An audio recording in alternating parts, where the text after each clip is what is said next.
Blížia sa župné voľby.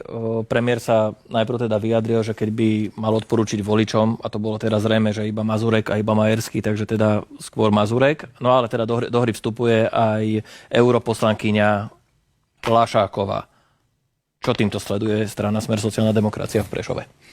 Teda okrem asi víťazstva, ktoré je s vašou ambíciou.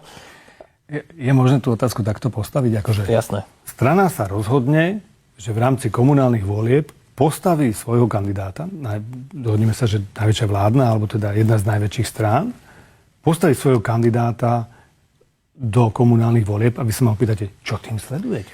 Viete čo, preto sa pýtam, pretože to nie je kandidát priamo z Prešovského kraja, pretože pani Lašáková... To je v poriadku, že preto sa to nie pýtam, je prvýkrát ani posledný krát. Pani Lašáková je politicky najaktívnejšia v Prešovskom kraji dlhé roky.